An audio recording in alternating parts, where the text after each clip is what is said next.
Dairy শিল্প কি এখানে থেমে যাবে নাকি সামনে আগাবে, বা আমাদের কুরবানিতে একটা বড় ডিজাস্টার গেছে খামারদের জন্য, এই বিষয়টা নিয়ে আপনার সাথে ডিসকাস করতে আসছি। যদি আপনি আমাদের কিছু বলেন আপনার অভিজ্ঞতার আলোকে। সরকার দেশের থেকে গেছে, এখন যারা দেশ চালাচ্ছে আমাদের জন্য তারা বড় স্বৈরাচার। একটা ওষুধের দাম ৩,০০০ টাকা, সরকার ব্যাট নিচ্ছে ৭০০, ৮০০, ৯০০ টাকা কোম্পানি থেকে। এই কোম্পানিরা আবার আমাদের কাছ থেকে ব্যাট নিচ্ছে ২০০ থেকে ৩০০ টাকা। তাহলে ২,০০০ টাকা ওষুধটা আবার কিনতে হচ্ছে ৩,৩২০ টাকা দিয়ে। এমনিভাবে সরকার ব্যাট নিচ্ছে কোম্পানির কাছ থেকে, বাজার যে ওষুধ 30%, 40% ব্যাট নিয়ে মনে করেন আমাদের হাতে আসছে, ওই ওষুধ আবার আমার কাছে বিক্রি করছে, আবার আমার কাছ থেকে মনে করছে 15%, 20% ব্যাট নিচ্ছে। হায়রে সোনার বাংলাদেশ, যেই দেশের ৮৬% কৃষক, কৃষি নির্ভরশীল দেশ। আমরা কৃষকরা দেশ গড়া কারিগর, আমরা শিশুদেরকে খাঁটি দুধ দিচ্ছি এবং সমস্ত বাংলাদেশের মানুষকে মাংস এমএস তৈরি করছি, তাই আমরা জাতির মেরুদণ্ড। আর আমরা বেঁচে থাকবো, বেঁচে থাকার জন্য আমরা যতই তাগিদ করি না কেন, সেই মেরুদণ্ড আজকে মনে করো যে সংসদে বৈশা আমাদের মেরুদণ্ড ভেঙে ফেলছে। এই সংসদ যারা চালাচ্ছেন, যারা দেশকে নেতৃত্ব দিচ্ছেন, আগে খামারিকে বাঁচান, খামারিকে বাঁচান, কৃষক বাঁচান, ফিশারিকে বাঁচান, তাহলে দেশ বেঁচে থাকবে। তাহলে আপনি ভালো চাউল খাইতে পারবেন, ভালো শস্য খাইতে পারবেন, ভালো দুধ খাইতে পারবেন, ভালো মাংস খাইতে পারবেন, ভালো মুরগি খাইতে পারবেন, ভালো মাছ খেতে পারবেন।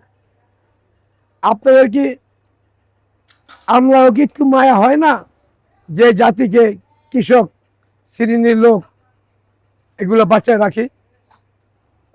আপনারা যদি মনে করেছ ২,০০০ টাকা ওষুধ দিতে আমাদের হাতে ৪,০০০ টাকা পরে, এই যে ব্যাট বসাচ্ছেন, বিদ্যুৎ বিল বাড়াচ্ছেন, তেলের দাম বাড়াচ্ছেন, খালি বাড়াচ্ছেনই, একবার কি ভাবছেন যে খেতে খাওয়া মানুষগুলো কিভাবে বাঁচবো?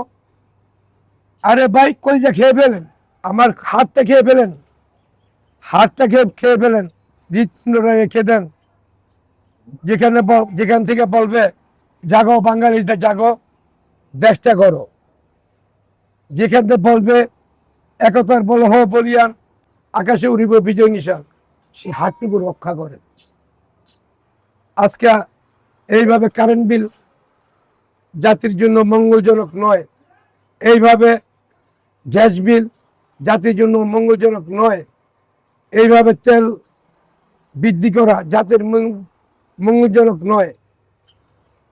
খামারিগো খাদ্যের দাম, ওষুধের দাম, কর্মচারী আগে যেই দামে দুধ বেচছি এখন এই দামে দুধ বেশি, কিন্তু আমার তেলের প্রয়োজন হয়, আমাদের গ্যাসের প্রয়োজন হয়, আমাদের ওষুধের প্রয়োজন হয়, আমাদের খাবারের প্রয়োজন হয়, এবং লোক আগে আগে খামারে আমার কর্মচারীকে বেতন 15,000, 16,000 টাকা, এখন দেখ 20,000 টাকা, কোনো কর্মচারী 25,000 দাম লাগে, কিন্তু আমার 2 টাকার দামই বেশি। জাগো বাঙালি জাগো, দেশটা বাঁচাও।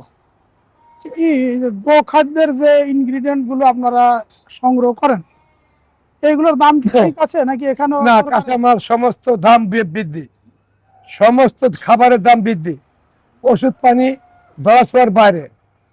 কর্মচারীরা কি করবো? ওরা তো বেতন বেশি না দিয়ে উপায় কি? যেভাবে খাদ্যদ্রব্যের দাম যেভাবে বাড়ছে, এই কর্মচারীদের তো বাঁচতে হবে।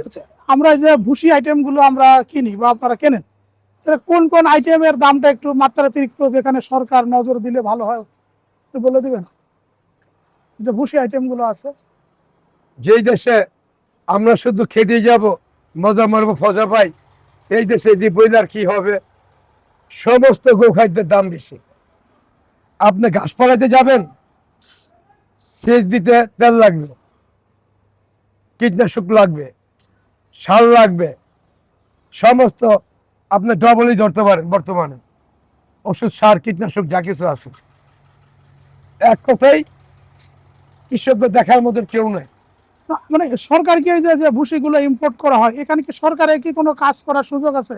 অবশ্যই একটু বলবেন, অবশ্যই। ব্যাখ্যা করে যদি বলেন। যদি মনে করছো আমাদের গো খাদ্যটা ভারত আনতে পারে, পাকিস্তান আনতে পারে, ইন্দোনেশিয়া আনতে পারে, তারপরে এদিকে বহুত রাষ্ট্র আছে, বহুত দেশ আনতে পারে। খাবার যদি মনে করছো ট্যাক্স ফ্রি করে দেয়, গরু খাদ্য গো খাদ্য, যদি ওষুধগুলো আমদানি করার জন্য ট্যাক্স ফ্রি করে দেয়, যে ওষুধ আমরা 5,000 টাকা কিনবো সেটা আমরা 2,000 2,500 টাকা কিনতে পারবো। তাইলে এটা স্বাচ্ছন্দ্য না? যেখানে যদি মনে করছে এই দেশে ডায়েরি সেক্টর বেশি, ডায়েরি ফার্ম বেশি, ফিশারি খামার বেশি, তারপরে মনে করছো পোলট্রি খামার বেশি, খাবার যোগান খুব কম, যেহেতু বাইরে থেকে আমার আমদানি করা উচিত দরকার। আর যদি বাইরে থেকে সরকার যদি এই যে খেলনা দেয়, আজকে সরকারি ডাক্তাররা দিন যাচ্ছে বেতন নিচ্ছে, এসির মধ্যে ফুয়া ট্রেন দিয়ে ঘুমায় টেকা নিচ্ছে। গরু লয়ে যাইব ট্রিটমেন্ট করবো, তাও টেকা লাগবে। এখন ডাক দিলে নিচে 5,000, সর্বদিকে সময় দিলে সময়ের মতন পাওয়া যায় না। ওই ডাক্তার খবর দিতে দিতে বাস গরু পড়ে গেছে, ফুইয়া পড়ছে, ওরা নষ্ট হয়ে গেছে, জ্বরে গরু আঁকড়া হয়ে গেছে। এগো দিয়া মনে খ্যাত নিলেন যায়, এগো দিয়া মাছ ধরা যায়, কিন্তু গরু ট্রিটমেন্ট করা যায় না। মানে সরকারি যে হসপিটাল ডাক্তার আছে তাকে দিয়া জানলা বানানো যায়, ভালো মাছ পাওয়া যাবে, ভালো মাছ ধরা যাবে, ভালো বরেলে বানা যাবে, ভালো হয়ে গেলে যদি সিমেন্ট বোর্ডা সাগরে আটটারি মহাসাগরে মাছ ধরা যাবে। ভাই তারা ডাক্তার হইতে পারে না, কারণ সরকার তো বেতন দিয়ে রাখছে আমার ওই জন্য। সরকারি একজন ডাক্তারও আমাকে দেখতে আসে না, কি আনোয়ার তুই কেমন আছো? আমি দেশ গড়া কারিগর, বাংলাদেশের যাকে ডেয়ারি ফার্ম আইকন খামার। এই যে গরুটি দেখছেন আমার ফার্মে, এটি গরু না, এটি হাতি গরু। কতগুলা গরু এই বাংলাদেশে এই কোয়ালিটি গরু আছে। তাই বলবো খামারি ভাইকে যদি ভালো মানে গরু দরকার পড়ে, ভালো কিছু শিখতে চান, ভালো কিছু জানতে চান, মোবাইলে আমার বিরক্ত না কইরা দেন, কথা কইতে পারি না। হাজি সেলিমের একসময় ছোটবেলা বন্ধু ছিলাম, তো ওই হাওয়ার গলা গেছে, জেলখানা গেছে, আমার গলা এখন যায় নাই, মানুষের দোয়া আছে যাওয়ার পথে। তাই মোবাইলে বেশি কথা কইতে পারি না। আপনারা আসুন, শিখুন, জানেন। বিশেষ করে ইয়ং জেনারেশন যারা আছে তাদেরকে সব পর্যাপ্ত পরিমাণ সময় দেই। আপনারা আসুন, যান। আমার 50-এর ঊর্ধ্বে, অনেক ঊর্ধ্বে আমার এই ডায়েরি সেক্টর কাজ করা। যাই, জাতীয় কিছু দিয়ে আসছি, দেওয়ার ইচ্ছা আছে, এই সমাজকে কিছু দেওয়ার ইচ্ছা আছে। আমার যদি ভালো কোনো গরু দরকার পড়ে, ভালো মানে গরু যদি দরকার পড়ে, তাহলে গরুর বাচ্চা আছে, গরু নিতে পারেন, দুধের গরু, প্রেগনেন্ট গরু, সব পথে গরু আছে। আপনার যদি প্রয়োজন মনে করেন আইসা ভিজিট করে দেখতে পারেন, ভালো লাগলে ক্রয় করে নিয়ে যান। আসুন, আমরা দেশটা গড়ি।